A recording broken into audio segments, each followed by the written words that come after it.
آج تک سمجھ نہیں آ سکا اپنے بچوں کا پیٹ پالنے کے لیے 12 گھنٹے تک کام کرنے والے کے پاس مسجد میں جانے کے لیے 10 منٹ کیوں نہیں ہوتے۔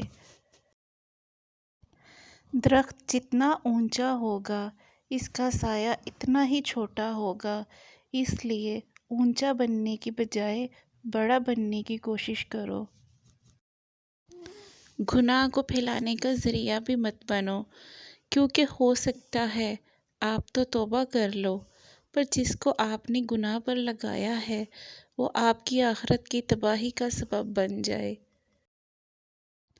اپنی زندگی ایسے جیو کہ اللہ تعالیٰ کو پسند آ جاؤ۔ دنیا والوں کی سوچ تو روز بدلتی رہتی ہے۔ مصروف زندگی نماز کو مشکل بنا دیتی ہے، لیکن نماز مصروف زندگی کو بھی آسان بنا دیتی ہے۔ لوگوں کو اسی طرح معاف کرو جیسے تم خدا سے امید رکھتے ہو کہ وہ تمہیں معاف کرے گا۔ خدا سے جب بھی دعا مانگو تو مقدر مانگو، عقل نہیں، کیوں نہ کہ میں نے بہت سے عقل والوں کو مقدر والوں کے در پر دیکھا ہے۔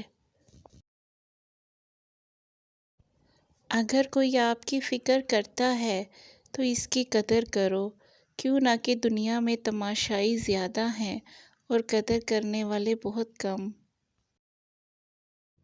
دنیا میں صرف سکون ہوتا تو لوگ اللہ کو بھول جاتے۔ سکون تو صرف ان لوگوں کے پاس ہے جو اللہ کی رضا کو اپنی رضا سمجھتے ہیں۔ جو شخص تم سے دوری اختیار کرے تم اس میں ہرگز دلچسپی مت لو۔